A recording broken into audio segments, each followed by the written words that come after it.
with Rama, and I have today one of the uh, one of the interesting human beings, which I think why interesting.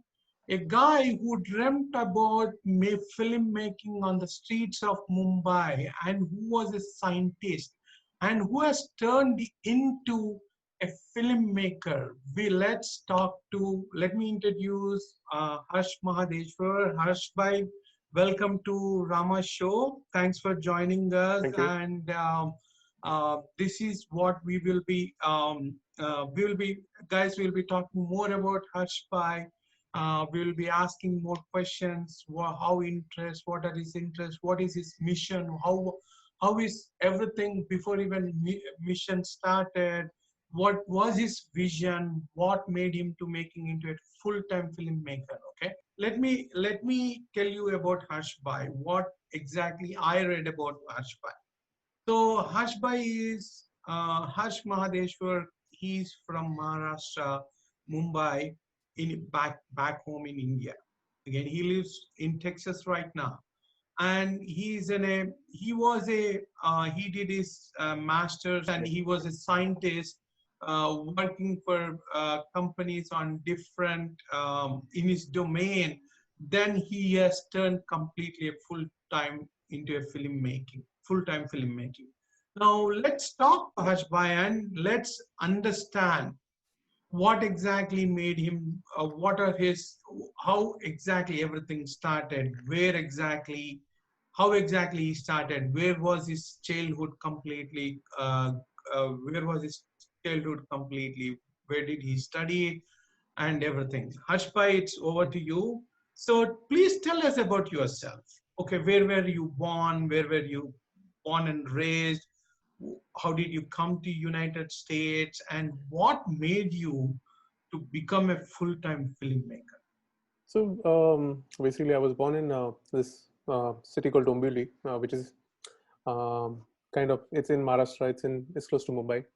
Um, and growing up, you idolize actors like Amitabh Bachchan. That's what you feel films are. Back in those days, we didn't know who is the director. Because we grew up just knowing the actors. And it's fascinating to see the cinema being made in Mumbai and then other cities, and and then as I started growing up, the passion for films started increasing. But the society has always told me that that filmmaking is like a privileged thing. It's not something you can just walk in and do. So you have to have your career and everything, and then once you have your career, you can once you have finished your school, and then you can see, and then you finish your 12th standard, then they'll say that finish your engineering, and then you'll see you finish your engineering. Now you're responsible, you have to you're out of your house, you need to earn your living.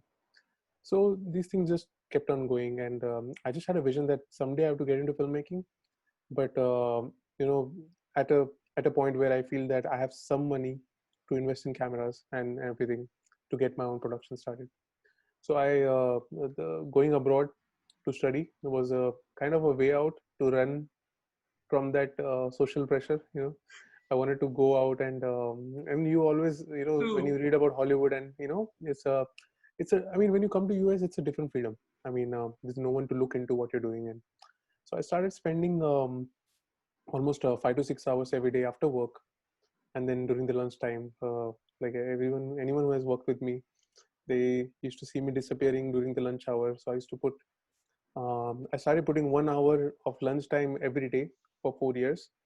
So that counted as a long time. That contributed.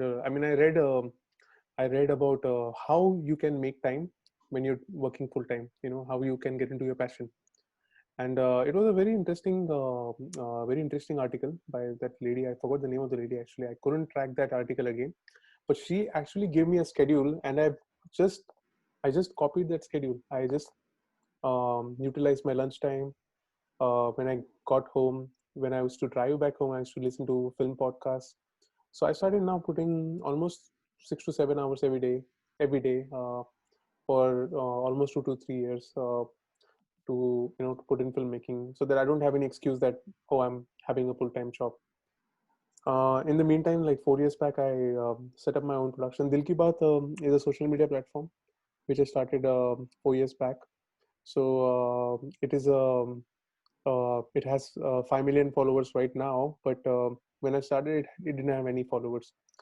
And the idea was that when you create short films, you need an audience, and when no one watches it, you know, you more than money, more than anything, you need that encouragement that someone has watched it, someone has appreciated it. Absolutely.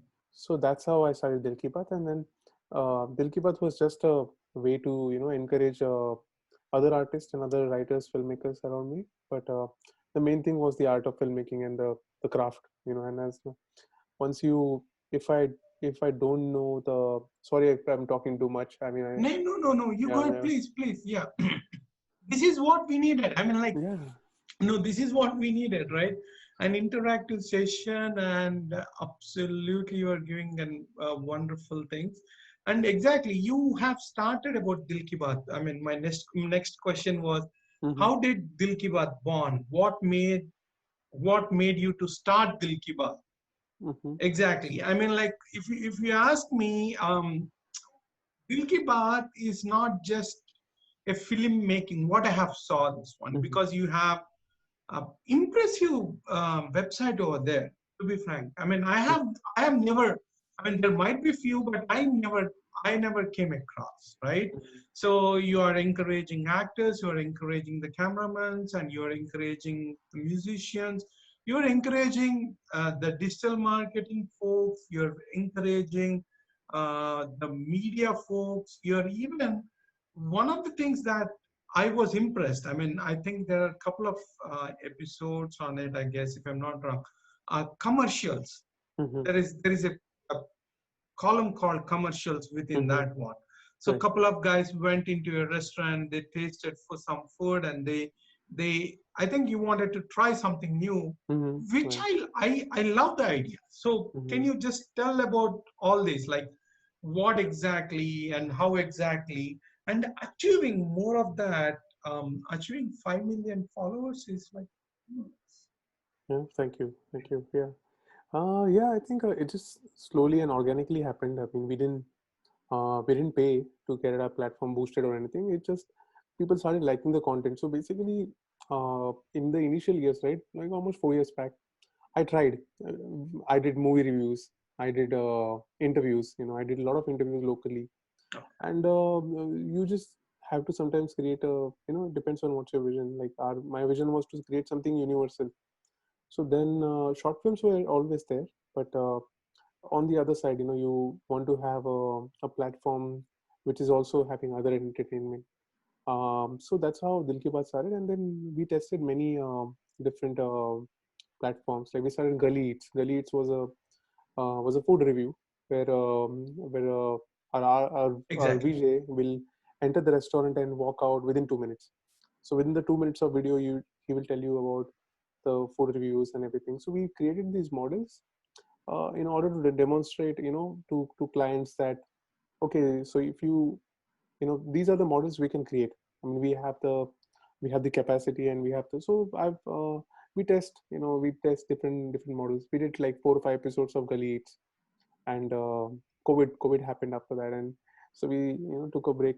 Actually, before COVID, actually we took a break from that, but because we started getting busy in shorts and commercials and everything. So yeah, I think Dil Ki Baat is also a production company, which takes care of production from other people. It can be anything, any part of production. It can be directing, writing, editing. So I have a team for that, and yeah. So I think any if someone walks in with a minimum budget, the least we can advise is what we can do in that budget. And we have worked with micro budget films. Like ever since we started, we worked with micro budget films.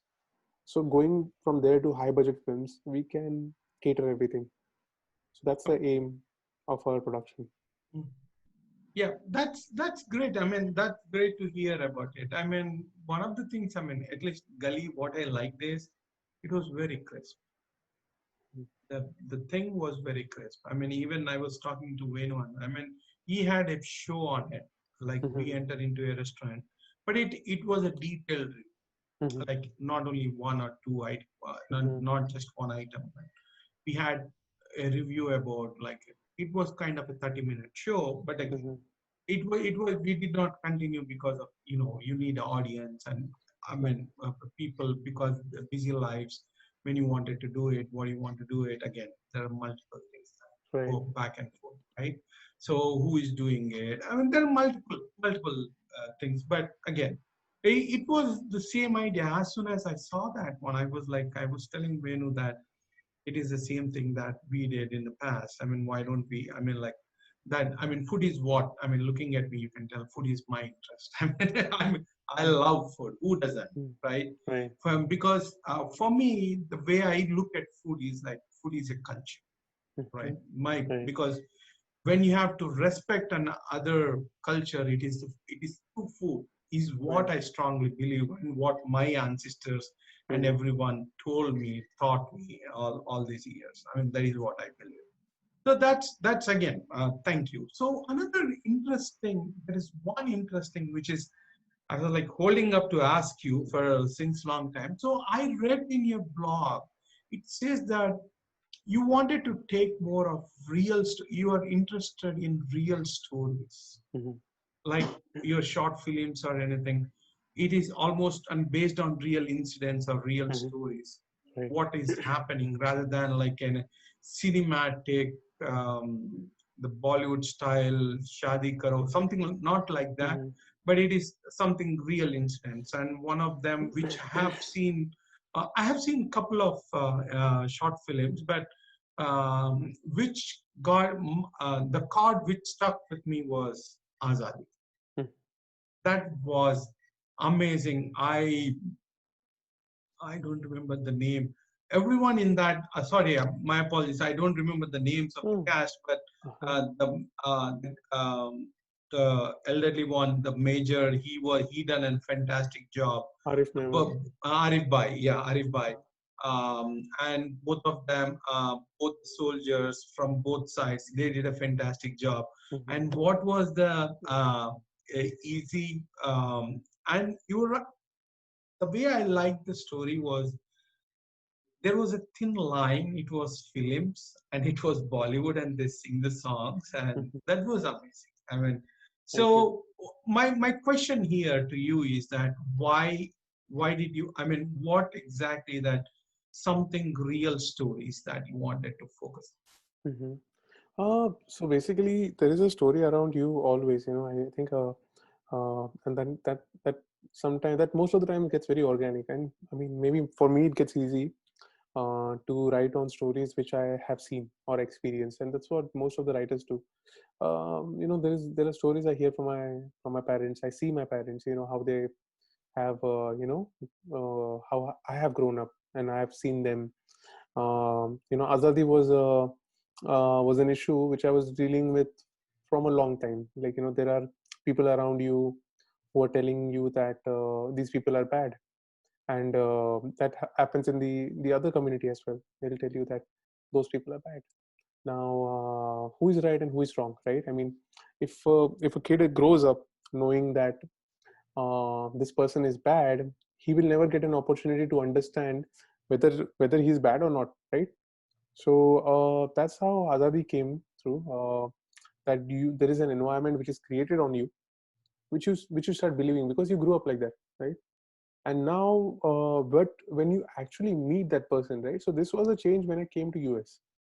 So till when I was in India, I never met someone from Pakistan. When I came to US, I just realized that, oh, these guys are just like me. They eat just like me. They eat biryani. They eat everything. So there's nothing different. I mean, they go to Indian restaurants. I go to Pakistani restaurants. And what's the difference? So why so much of chaos? It all comes to the politics, right? I mean, it all comes to the bigger picture. And there have been tension, there have been history, but ultimately, if someone is cut, they'll both bleed, right? on? So that's what the Yeah. story was. I have many friends who are from Pakistan, and I don't have anything against them. They don't have anything against me. So It was a peace message we wanted to get, and I'm glad that it got some what do you call, it got some conflicts. But the bigger thing was that we got 100 million views on that video, and we got lakhs of messages on Facebook saying that this is what we need to believe in. So that was like the biggest thing. That's more than anything. I mean, if you have so many blessings, Yeah, uh, that's like, I'll have a absolutely. good night's sleep at least every night. Absolutely, absolutely, absolutely. Thanks for the details, Ashba. Yeah, again, as I said, it has. I mean, this is what even I believe.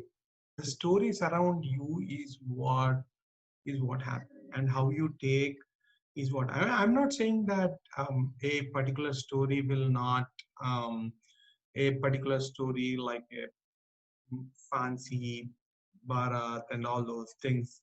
Even that might have some real life what other people have seen it, right? Mm-hmm.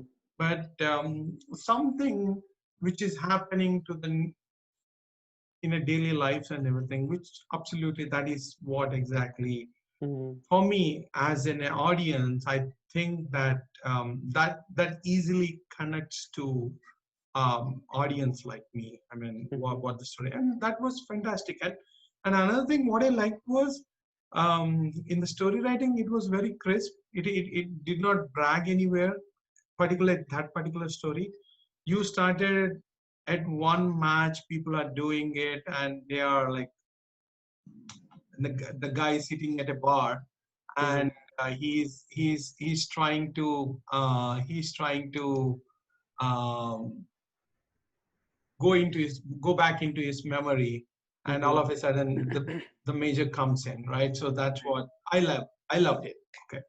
I mean, I love the whole scenario and everything. I pretty much liked Thank it. you. Okay. Thank you so much. So one of the things I wanted to ask is, so how, I mean, this is mostly what you have taken. I mean, whatever you shot till now, the Mhm. short films or the ads, whatever the commercials or anything. Most of it, it was more of like not gully, but it is most of it was like more of South Asian. It was your target audience where I put like this because I'm into more of digital marketing. So your target audience were completely South Asian community Mhm. or something, Yeah. right? Southeast Asia, South Yeah. Asian community. So is it the platform? Do you have an idea for more of globalization and going, um, getting more stories, not only just from what your backgrounds, but if someone brings up something related to what happens, a small story happening in Vietnam, Indonesia, or Mhm. some other places, not in South America. So Mhm. how is that you guys are? I mean, is Vilki is open to that, or Absolutely. your right now focus is only for this South Asia? No, I think the focus is always stories. I feel that just this afternoon I was talking to someone, and then I was just rethinking on that. It's just that stories are stories, right? I mean, they don't need any language most of the many times. It's all visual.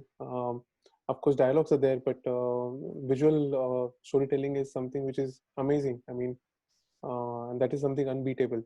Yeah. So it can be any language, and I mean, if we observe a lot of these cultures, they have some similarity.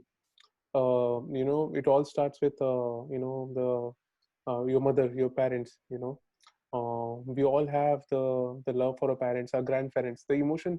Let's say I share with my parents or grandparents. A person from China or a person from Philippine or a person from any other country might be having the same emotion. So we are all rooted to have the same emotions, and somehow, like, ever since I started this, I have been always got into emotion. So that comes naturally to me. Like, comedy and everything is very difficult. Comedy and other things, and Oh yeah, drama, yeah. emotion is something I get very attached to. And more than anything, I feel that so what amazes me, there's one thing which really amazes me is the human way of problem solving. Okay, humans are amazingly intelligent in problem solving, and that's the beauty of it. So if you see Azadi, or if you see any other short film, what we worked on is we worked on the conflict and how as we as humans work towards finding a solution to it. Yeah, yeah, That's yeah, what we are exactly. amazing at. So that amazes me in every story, and whichever story I feel that that we as humans, maybe a mother, maybe a child, they solved this problem. I think that is something, conflict, right? That's what we call in the language of Exactly. films. Exactly. That's what I observed. Like there is a problem and there is a solution. Hmm. Everything that you have done. So another so for this global audience, so what is the best way for them to reach you with their stories or someone? So Hmm. it would be dilkibaatofficial.com and contact us form and send an email to you from there. Yes. From the contact, we can always be reached out with the stories, and yeah, I think we can do our best in whatever capacity we can. Oh yeah, absolutely. Yeah. And what is, see, another question is that as yourself is a production house, okay, and as yourself, you have multiple, you will be also pitching your stories to different Hmm. production houses or producers, right? So how do you, what is that I mean, what is that practice you follow right now? Is there a because how do you identify that these are the right production houses or something? See, Hmm. everyone has a passion for the movie, right? Hmm. Most of it, like I know at least like nearby, at least I know 30, 40 guys who are more of interested in filmmaking and all, Hmm. right?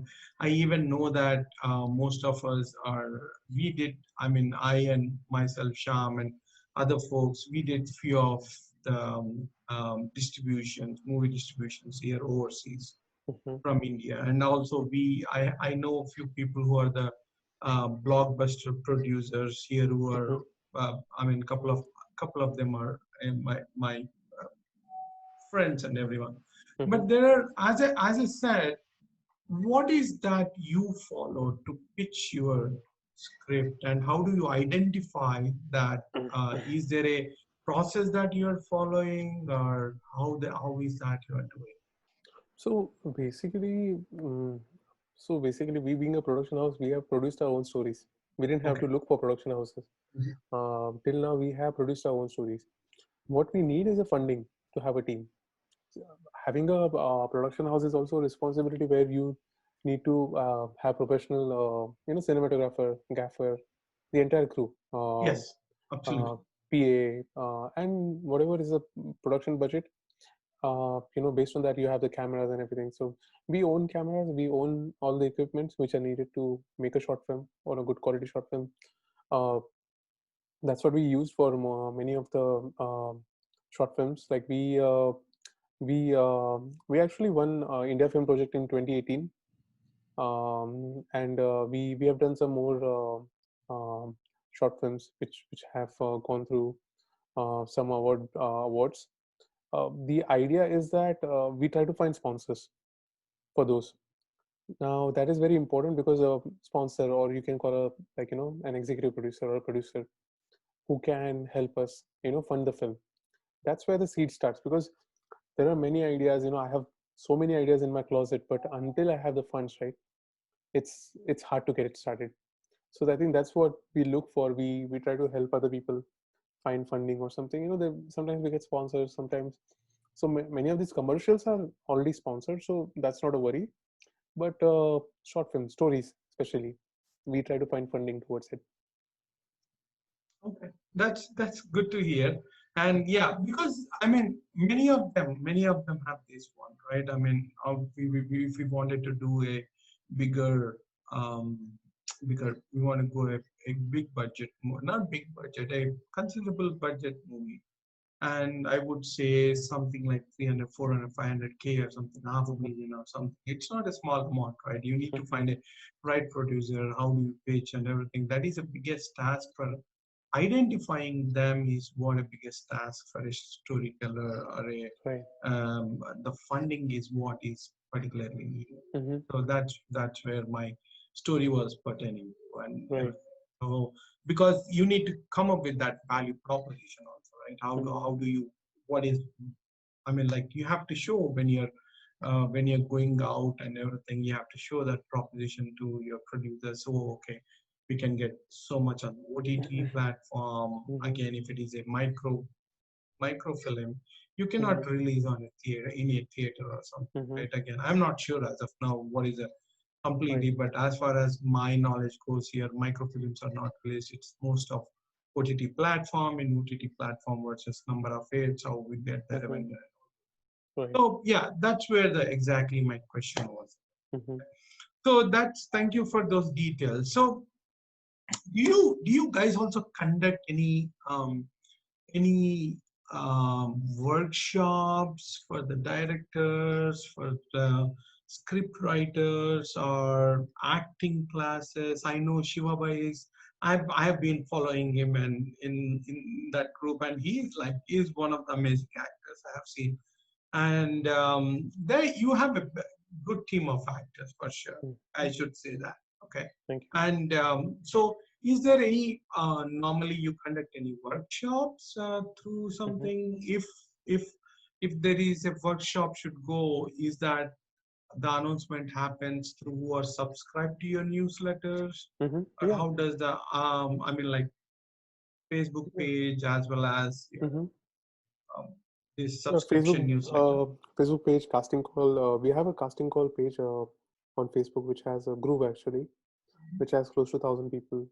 We put casting calls over there, and then we put workshops over there. When we have Okay. workshops are based on the projects. I mean, let's say we have a project coming soon, so we'll conduct auditions, and based on that, we'll have workshops, like a couple of Okay. workshops to go through. We don't have any acting classes or anything as of now. But yeah, I think we try to do whatever in the fullest capacity we can right now. All right, that's nice to know because I want to bring the reason for this one is that at least audience know that what to look for when they're going into theater Mhm. and Right. when they wanted to talk to us, right? So that's Right. where exactly I wanted to bring that as Right. uh, topic, and I don't want us to be bombarded with uh, some other questions and. Okay. So let me step on to the next one. The next topic on my one is directors. Okay. So from your point, what is that you think important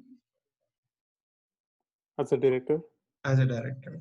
Do you think that it has to be the story has to be written by himself, or do you think that adopting someone's story into his is an important thing? What is that? I mean, what do you feel personally? right? So for a director, I think there are many things which are important. I think director doesn't need to be a writer, but a director has to be very technically sound. So he has to be technically sound. At the same time, he has to understand how the team works. It's project management, right? After all, filmmaking is project management. You Exactly. need to know every single person. You need to know what is needed for every single project. That's when you let's say that's what you learn when you're experimenting on your personal projects. Because when you have a commercial project, you need to know what team is needed, right? Um, we are shooting a commercial this weekend, and we got it like just 4 days back, and now we have a lot of actors acting in it. We're going to schedule it, but I already have a team. I already have a team I trust. I've worked with before. That's where uh, that's a director's responsibility, because a client will walk to you and say, "Can you make this commercial for me?" And you just have to say yes, right? I mean, because you want that project, you want to make it happen. And I said yes. But how will you make it? That's when, as soon as the call is done, you start building your team. The first thing director has to do is build a team. What do you need? I need an assistant director. I need a gaffer.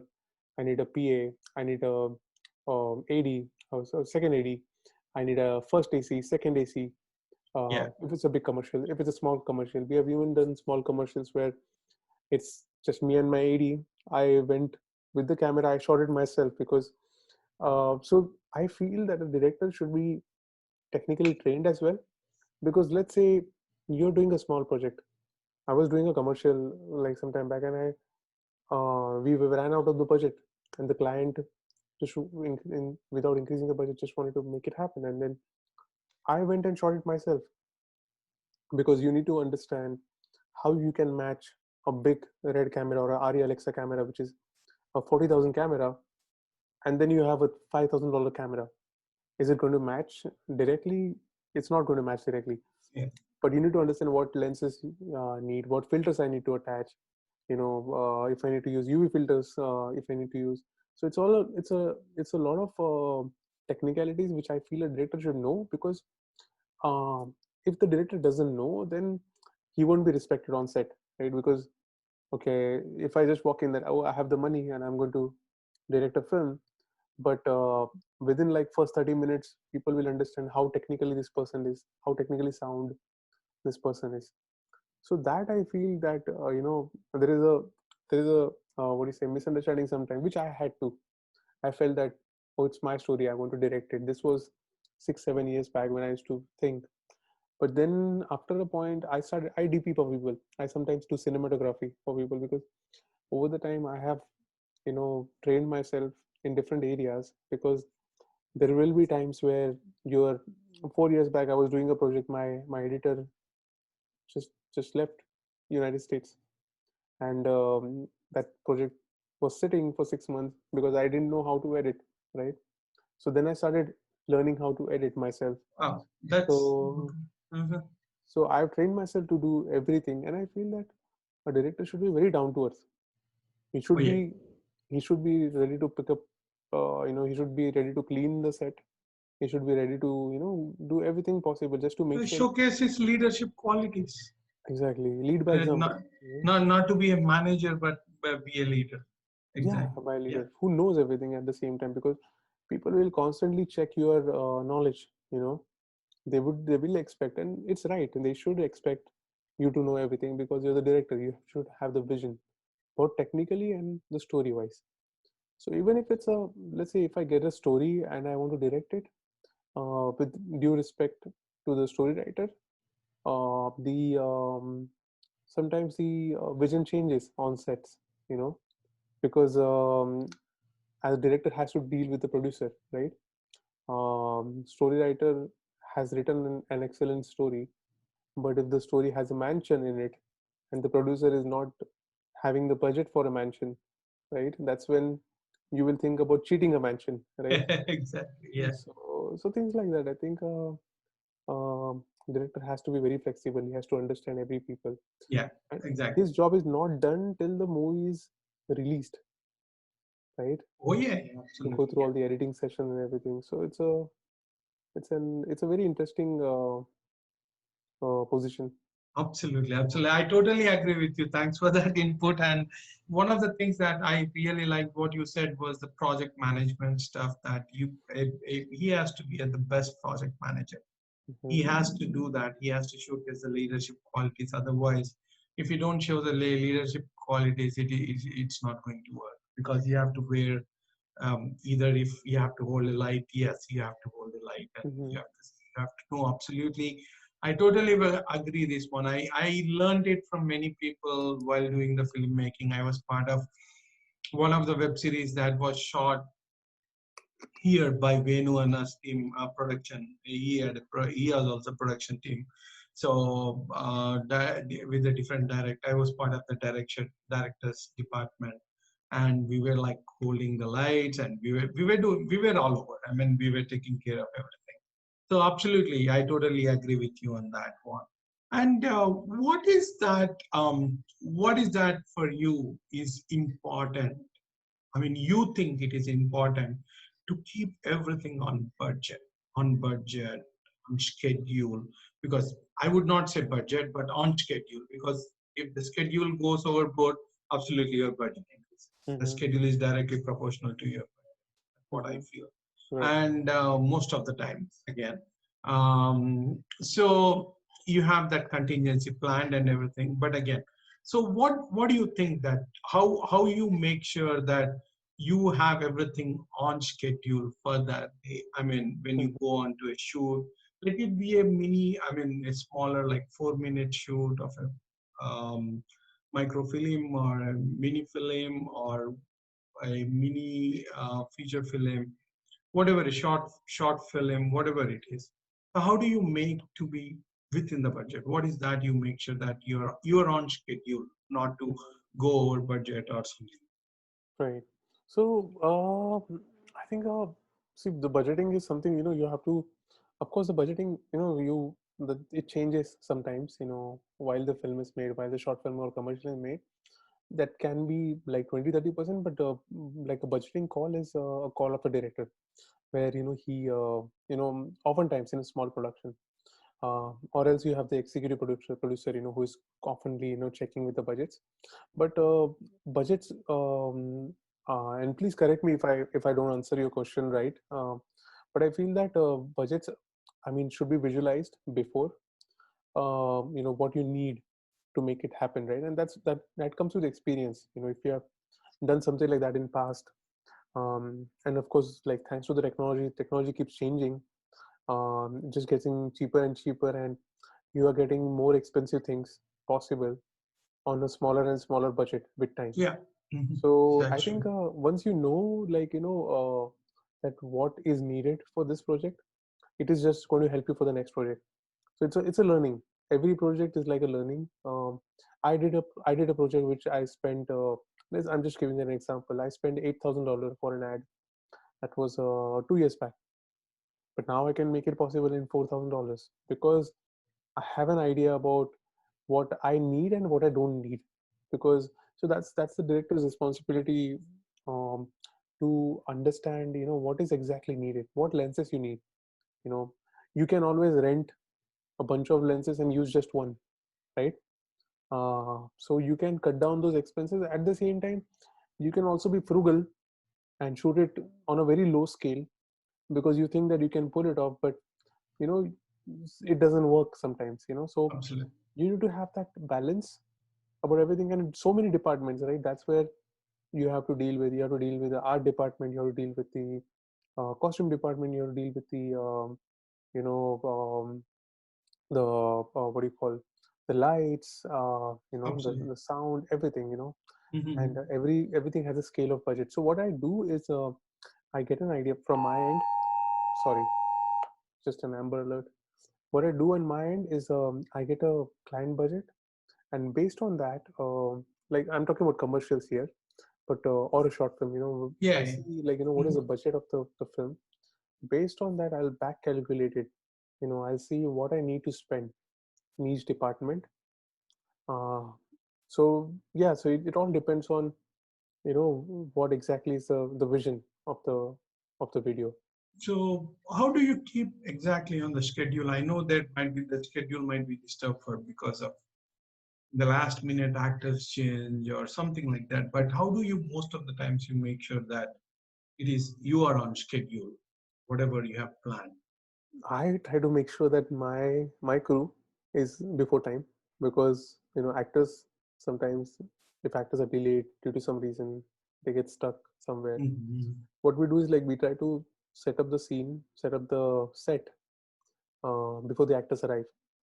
So let's say we have an ad we're shooting on this Saturday. Mhm. So we plan to our call time is 6 a.m. Actors will come in at 7.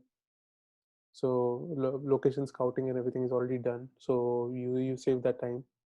But you get to the location, you already know that where the plugs and everything, that's where you start with. So Exactly. one Yeah. hour, 1 and 1.5 hour, and then see again, the fun thing about budgeting, right? Is And this is what I learned over the time. What I used to do is, like, I used to have limited number of people on set. Now let's say, for example, if I have a gaffer on set, and a gaffer is basically someone who will speed up the whole process, right, with the Yes. lighting and everything. If I have a PA, so now let's say I cut down a budget of the second PA, but what happens is, if I have a second PA, the whole process gets so faster that you end up filming more on that day. So sometimes you have Oh. to take those decisions where Mhm. more people is need not necessarily overspend, is going to help you to film more, right? Okay, I get it. Okay. So So, imagine you're shooting scene one, scene two is already ready to film all right. because the Okay. other person is working in the background. All right. So those, that, let's say I'm spending $350 on a production assistant, Mm-hmm. those $350 will help me save $1,000 of the entire Absolutely. thing, right? Yeah, Because yeah. another day added is another makeup artist added, Oh, yeah. another everything added, right? So those things you learn with time. You need to understand where you spend and where you save more. Absolutely. It is a great help, and it was a nice answer. I mean, I loved it because that makes more sense when you add an extra resource when you're doing a scene one. Absolutely, they are getting ready for the scene two, so Yeah, that you can get another the scene two ready in within a little bit of gap, and you can even get that ready, right? So right. that's how you can finish it off. That's absolutely fine. Mm, So this is another quick question. I'll not make it more this thing. mm, So how do you see the filmmaking is difference in in India and here? So what is that you see? Because most of the time we are bonded to work on availability or whatever. Most of the times mm, we are, unless it is a full-time actors you're working with, full-time crew. Otherwise, it would be weekends, right? Most of the weekends mhm. you'll be working. So what is that? I mean, the major difference you see? I think one of the, I mean, there's a huge difference. Firstly, it's a proper working industry over there. Over here we have Hollywood, of course, which is an industry, working industry. But let's say, if we're talking about Indian cinema, if we're talking about different languages, Telugu cinema, Tamil cinema, people who are doing it full time, that's amazing. What we miss the most is people who will stand for you. For instance, you have people who will believe in your vision in India because people are, and the difference is that here people have their responsibilities. They have kids, they have families. They cannot Exactly. think Yeah. about, like, I think I might be the only stupid person who left his job and jumped into this vision, to do it full time. But it's not easy for everyone to do that, right? Oh, yeah, absolutely. I totally agree. So you won't have, let's say I have a, like, whenever I have a project and I feel that, oh, this might be really award winning, and if I don't have a budget for it, if I'm in India, there will be people who support you because even they want to create that with a passion. Over here, Exactly. when you're working with an American crew, you know they probably they're more driven towards, it's like a day job, right? For people, it's like a Yeah. day job. They're paying their bills and everything. So with due respect, that is something which might not be very interesting to them. So this is where you need to multitask, and someone, there are times I've done everything from start to the end. So you end up draining yourself. That's one of the thing which I'm thinking it will change over the time. We will see more full-time filmmakers who are creating Indian content here in the United States. I think that might change the face of Exactly. That is, uh, I know that more many of my friends who are here to that more all of us hope the same. Like one day, the more of Indian filmmaking will happen here in the right. United States, and we create a bigger platform or a medium for people to just showcase Yeah. rather than everything. And even it's a win-win situation. You can go back to India and show. Um, Right. I I'm not sure how a few things work, but again, it can be figured it out. But again, Right. back and forth. But yeah, thanks for that answer. It was very nice, and I love the way that people supporting. Yes, because you're all alone, and your passion is with you, you Mhm. and your passion, but nothing. But you have people back home. That is the more major important thing. Someone who is Right. that is looking after your family. That is Right. major. That, yeah, because we used to shoot at 9 midnight, 12 1 a.m, and sometimes I used to be like, okay, now guys, we have to wrap it up. I cannot because I have kids at home. I have Right. to go now.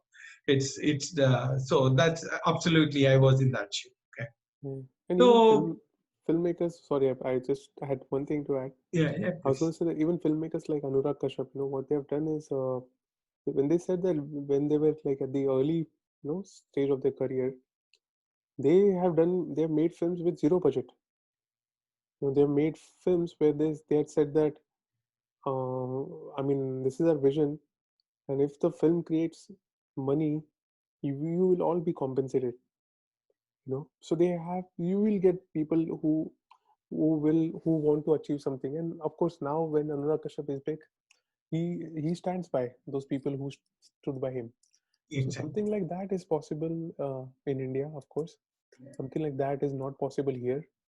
Here, if you True. want to create good work, you have to have a good professional crew, and that costs you money. That costs you people who are working full time, and otherwise you're doing things over the weekend, and it's all it's all doable. Just for passion, just for fun. Absolutely, absolutely. I totally agree with you. Thanks for that input, Ajmai. And that's fantastic. I mean, I'm in love with what you're saying. Exactly. You're 100% right. And those are the valid points. That is one of the major difference that we see. But again, it's just a passion. We have to go. We have to go and we have to do it.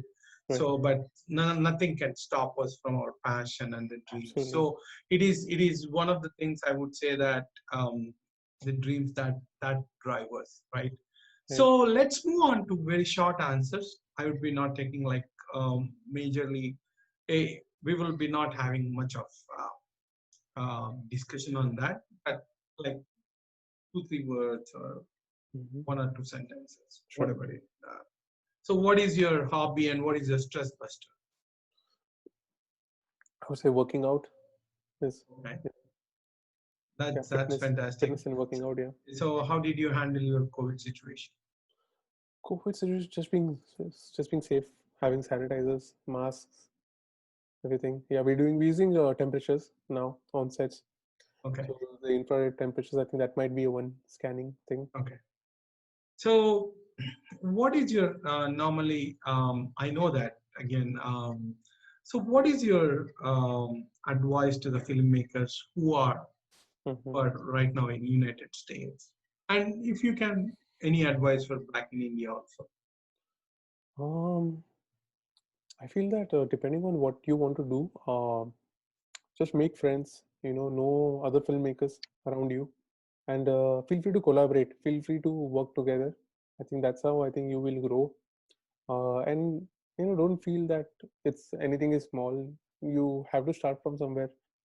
I was working as an AD for so many sets, like which were small projects, big Yeah, yeah, projects, yeah. and that's how you learn. Because when I started, I think when I started working with cameras, I went to a shoot, and 2 days I was just holding the lights, and then I got frustrated, and I asked the person I was learning photography back then. I asked the photographer that I came to learn from you, and you are telling me to just set up the lights for 2 days. That's it. It's not like I'm a gaffer. In photography, it's just a light stand with a flash, right? I did that setup. So what he told me is that did you notice that when you were doing it, you were actually noticing what is happening, what am I doing, the minimum, the small things, the minute things, right? Absolutely. So you observe. So that's what I learned. Yeah, he's right. I mean, I got frustrated, but I was actually watching, and I was eager. When will I get the camera in hand and take my first picture, right? So I think observing is very important, and I think you learn from experiences. You spend time with people who are experienced. You do your own research. You learn things, and that's how, Absolutely.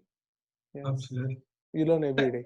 Yeah, thank you. Thanks for that feedback. And what is the which film or not film? Which movies that inspired you the most? Inspired. I think the movie which got me started into all this is Sholay. Oh, Sholay. that's It's like nothing like it. Like uh, it's an it. It's it's an amazing emotion. movie. Right? Yeah. Yeah. And now, who is your favorite actor? I mean, I know there would be many, but name few. like four or Uh, five? 4 or 5 in Bollywood is Amitabh Bachchan. Absolutely. Yeah, Bollywood and Hollywood. There are many. I like Robert De Niro. That's he's been my all-time favorite. I think. Oh yeah, Yeah, I think. Yeah, but there are many actors I like from time to time. I like many of the underrated actors actually these days. Adil Hussain, who is in a lot of web series. oh yeah, These are absolutely. amazing. Irfan Khan, uh, late Rishi Kapoor. These are all amazing actors who, many of them were underrated. But you understand their worth, at the Absolutely, right time. absolutely, yeah. So, what is the filmmaker? Who is your particular filmmaker you're inspired? Like for example, for me, to be frank, Mani Ratnam's camera, Santosh Mhm, Shivan's camera work, and Mani Ratnam's movies. Then, while I was growing up, RGB was one of those different mhm, movie maker. Again, there absolutely. are many, but these had most of the influence on me. But Right. something similar, like who are there, like for you, like was the most like, Oh, many actually, and I think like I'll agree about growing up when I saw Shiva for the first time, and then when I saw what was the other movie, RGB's movie actually. I was amazed. I mean, the way he used to drive his cinema, right? yeah, Right now, I feel Anurag Kashyap past few years was very inspiring. oh yeah, Farhan Akhtar, his sister, they all been so yeah, amazing. I yeah, think uh, Zoya and yeah, I think very inspiring. I think I feel that when started pursuing filmmaking full time, I started observing more of Meera Nair films, and she's an amazing director too. yeah, absolutely, absolutely. So I love her Mani movies. Like, Ratnam, as you said, yeah, many good directors who these days teach you something or the other in their films. that's nice. So, any memory from your childhood while growing up you want to share on the filmmaking, um, talking on movies with your buddies or something? Any memory that you want to share? So this is like memory from my childhood, which has to do with filmmaking, or Any? I mean, yeah, probably. I mean, where we are talking about filmmaking, not filmmaking, but going to a movie or Mhm, having fun. One day I have to. One you. I mean, for example, as you said, Shiva.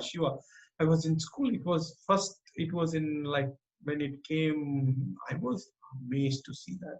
mhm, And when it was Mani Ratnam's Nayakuru is one of those Kamal Hassan movies. mhm, It's background of Bombay and everything. Tino Anand played one of the good roles in that movie. So mhm, these are those movies where like when you come out of the theater, one day I have to make this kind of film. So mhm, was there any kind of that kind of memory or something like that? Many, actually many. So when I was in school, my father actually he switched off the cable because he feel that it's distracting when I was in Yeah. school. Uh-huh. So till 11th standard, 10th standard, we didn't have cable Okay. for a while, and then the only source of movies was theaters. And the theaters, you watch movies when your parents take you out. That's like once a month or once in the 2 months, 3 months, when it's a big movie coming out. And I came from a very middle class family, so it's like whenever it's a big occasion, big film coming out. Yeah, yeah. But I was fortunate when I was in 11th grade, right? I had a best friend by the same name. My name is Harshad. His name is Harshal. So we Ashal, got, okay. and we became very good friends. And back in those days, I didn't have money to go to films, but he started buying my ticket every day, Oh, and he was a movie addict. okay. So he started buying my tickets, and I used to feel bad initially, and then he said that that you don't have to worry about money, na? You are being with me. So he bought movies, all the movies for the 2 years for me. Oh, right. That's great. And he was such a movie addict. He used to take me for first day first show. So we used to bunk school, Okay. and we started being known that okay, these guys might have gone for movie for sure if they're not in class, right? Exactly. So every movie which released, I'm literally telling you, every movie which released in 2 years, Friday we have seen it. So we bunked Fridays in schools. Oh, So that's where I think you get that craziness, right, when you're exposed to so much of cinema, right? exactly. That is where, I mean, for me, that is where exactly +1, +2 was a turning point for me to me being a movie buff. Mm-hmm. I think that was the age where I was into boarding school for that one, and every week we had like a half a day outing after an Mm-hmm. exam or something like that. And what was our major time pass? We used to sleep and everything, but I used to go to theaters every week, without any whatever the new movie is released. I used to go and do it.